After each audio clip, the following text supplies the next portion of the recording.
Praise the lord. లాజరు. పరిశుద్ధ గ్రంథమైన బైబిల్లో ఈ పేరు వినగానే ఇద్దరు వ్యక్తులు గుర్తొస్తారు.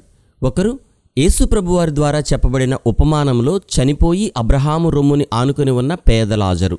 ఇతని గురించి లోకాసు వార్త 16వ అధ్యాయం 11వ వచనం నుండి వ్రాయబడి ఉంటుంది. మరొక వ్యక్తి చనిపోయి 4 రోజుల తర్వాత యేసుక్రీస్తు ప్రభువారి చేత లేపబడిన బేతనీకు చెందిన లాజరు. ఇతని గురించి యోహాను సువార్త 11వ అధ్యాయం మొత్తం వ్రాయబడి ఉంది. ఇప్పుడు మనం ఈ లాజరు నివసించిన బేతనీ గ్రామంలో ఉన్న ఒక నూనె గానుగను అంటే ఒలీవల నూనె గానుగను చూడబోతూ ఉన్నాం. యెరూషలేముకి 2 కిలోమీటర్ల దూరంలో ఉన్న బేతనీ అనే గ్రామానికి వెళ్ళి లాజరు సమాధికి దగ్గరలోనే ఉన్న ఒక ఒలీవల నూనె గానుగను ఇప్పుడు చూద్దాం. దాని గురించి పూర్తి వివరాలు ఇప్పుడు తెలుసుకుందాం. ఈ వీడియో చాలా ఆసక్తికరంగా ఉంటుంది కాబట్టి పూర్తిగా చూడండి. అంతేకాకుండా పరిశుద్ధ గ్రంథమైన బైబిల్కు సంబంధించిన అనేక ప్రదేశాలను మీరే స్వయంగా ఇజ్రాయెల్ దేశానికి వచ్చి చూసి ఆ ప్రదేశాలలో దేవునిని భక్తితో ఆరాధించాలనుకుంటే వెంటనే ఇక్కడ ఉన్న నెంబర్లకు ఫోన్ చేసి యెరూషలేము పరిశుద్ధ యాత్ర గురించి పూర్తి వివరాలు తెలుసుకోండి. సెప్టెంబర్ లేదా అక్టోబర్ నెలలో వెళ్లబోయే 13 రోజుల యాత్రలో మీరు కూడా పాల్గొనండి. ఇప్పుడు అక్కడ యుద్ధం జరుగుతుంది కదా, ఇప్పుడు టికెట్ బుక్ చేసుకోమంటారేంటి అని అనుకోకండి. మనం వెళ్ళవలసింది ఇంకా 3 నెలల సమయం ఉంది. అప్పటి వరకు ఈ యుద్ధం కొనసాగదు. కాబట్టి దేవుని చిత్తమైతే మనమందరం సెప్టెంబర్ నెలలో హోలీ ల్యాండ్ టూర్కి వెళ్ళబోతూ ఉన్నాం. సాధారణ టూర్లో చూడలేని అనేక పరిశుద్ధ ప్రదేశాలను ఈ టూర్లో చూసి ఆనందించండి. ఇప్పుడు మేము బేతనీ గ్రామానికి మా బస్సులో వెళ్ళబోతూ ఉన్నాం. హోలీ ల్యాండ్ టూర్కి వచ్చిన వారు బేతనీ గ్రామానికి రాగానే సహజంగా అందరూ లాజరు సమాధిని మాత్రమే చూసి వెళ్తారు. కానీ లాజరు సమాధికి దగ్గరలోనే ఒక నూనె గానుగ ఉంటుంది. కొంతమంది గైడ్లు ఆ నూనె గానుగను చూపించరు. ఎందుకంటే యెరూషలేములో చూడవలసిన ప్రదేశాలు చాలా ఉంటాయి. కానీ ఆ ప్రదేశాలను మనం చూసే రోజులు చాలా తక్కువ. ఇక్కడ మనం ఉన్న కొద్ది రోజులలో అన్ని ప్రదేశాలను చూడలేం. కాబట్టి స్థానిక గైడ్ అన్ని ప్రదేశాలను మనకు చూపించరు. ఇక్కడికి వచ్చి కూడా ఆ నూనె గానుగను చూడకుండా వెళ్ళిన వారు ఇప్పటికీ చాలామంది ఉన్నారు. కానీ ఇప్పుడు నేను ఆ నూనె గానుగను ఈ వీడియోలో మీకు చూపించబోతున్నాను. దాని పూర్తి వివరాలు కూడా మీకు తెలియచేస్తాను. ఇదిగో ఇప్పుడు మేము బేతనీకి వచ్చాం. ఈ రోడ్డుకి ఒకవైపున షాపులు ఉన్నాయి చూసారా? ఈ షాపులలో బైబిల్కి సంబంధించిన కొన్ని ప్రత్యేక వస్తువులు ఇక్కడ అమ్ముతారు.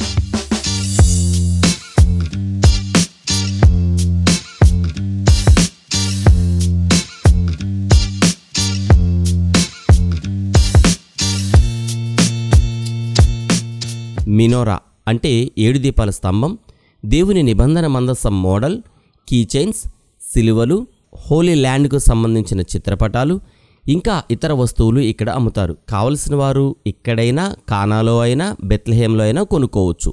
ఈ వస్తువులు ఎక్కడ కొనుక్కున్నా కూడా గైడ్ తీసుకుని వెళ్ళే ఆ షాప్లో మాత్రమే కొనుక్కుంటే మంచిది. ఎందుకంటే మనం ఎక్కడ పెడితే అక్కడ కొనుక్కోవడానికి రోడ్ల వెంట ఉన్న షాపులలో వెళ్ళిపోతూ ఉంటే మనం అక్కడ తప్పిపోయే అవకాశం ఉంది. దానివల్ల టూర్కి వచ్చిన మిగిలిన వ్యక్తులందరూ ఇబ్బంది పడతారు. మన వల్ల ఆలస్యం జరిగి ఆ రోజు మనం చూడవలసిన కొన్ని ప్రదేశాలను కూడా మనం చూడలేకపోవచ్చు. ఇక్కడ ఒక చర్చి ఉంది చూసారా? ఇదే ఆనాటి మార్తా మరియల ఇల్లు ఉన్న ప్రదేశంగా భావిస్తారు. ఈ చర్చి లోపలికి వెళితే గోడలపైన యేసుక్రీస్తు ప్రభువారు బేతనీకి వచ్చిన సన్నివేశాలను పెయింటింగ్ చేసి ఉంచారు. అంటే ఇదే మార్తా మరియలు ఉండే ఇల్లు అని మనకి తెలియజేస్తున్న ఈ చిత్రపటాలు.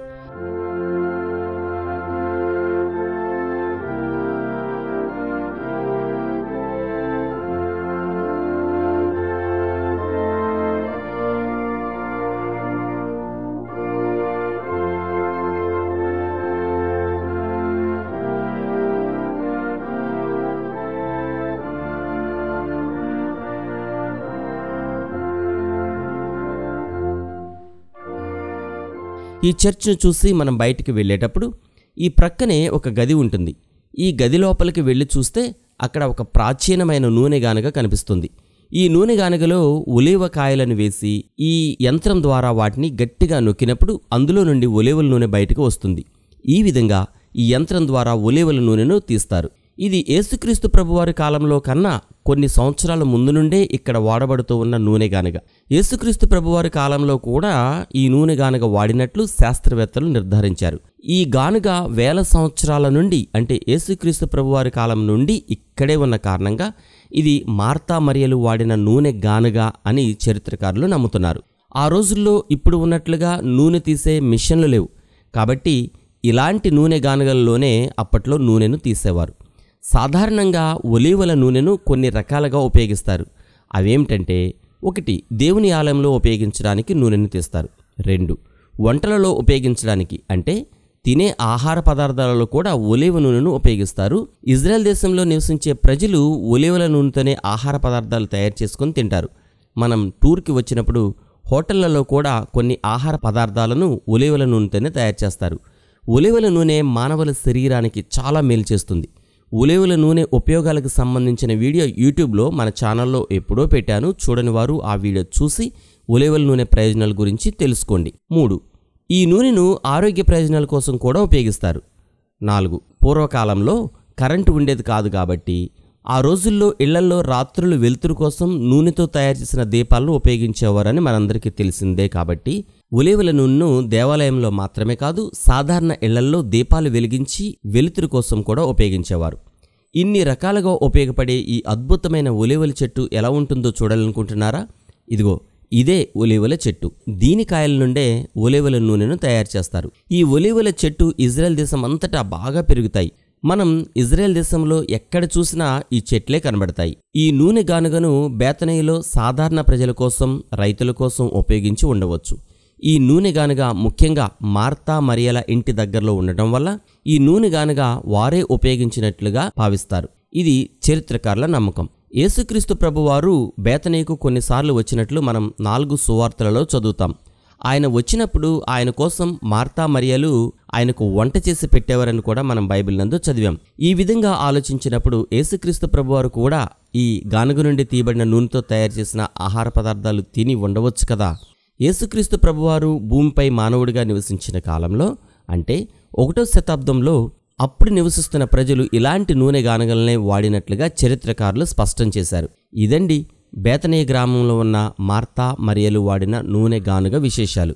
ఇలాంటి ఎన్నో ప్రదేశాలను మీరు కూడా ఇక్కడికి వచ్చి మీ కళ్ళతో స్వయంగా మీరే చూసి దేవుని ఆరాధించి సంతోషించాలంటే వెంటనే ఇక్కడ కనిపిస్తున్న ఈ నెంబర్లకు ఫోన్ చేసి పూర్తి వివరాలు తెలుసుకొని సెప్టెంబర్ లేదా అక్టోబర్లో మేము వెళ్ళబోయే 13 రోజుల పరిశుద్ధ యాత్రకు మీ టికెట్ బుక్ చేసుకోండి.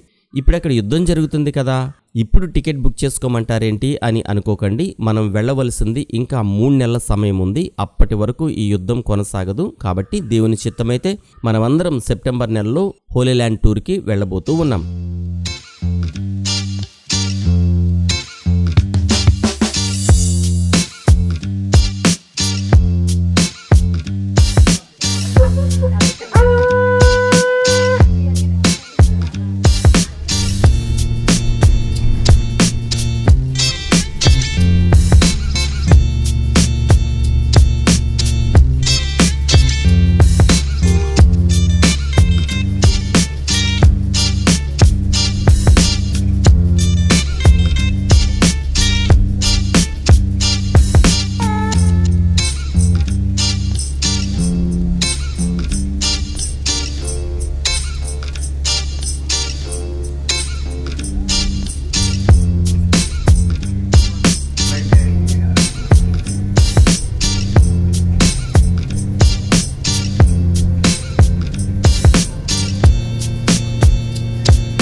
ఈ వీడియో మీకు నచ్చితే కనీసం కొందరికైనా షేర్ చేయండి. ఈ వీడియోని లైక్ చేయండి. మరో వీడియోతో మళ్ళీ కలుద్దాం. Praise the lord. మీ బ్రదర్ బెన్హర్ బాబు.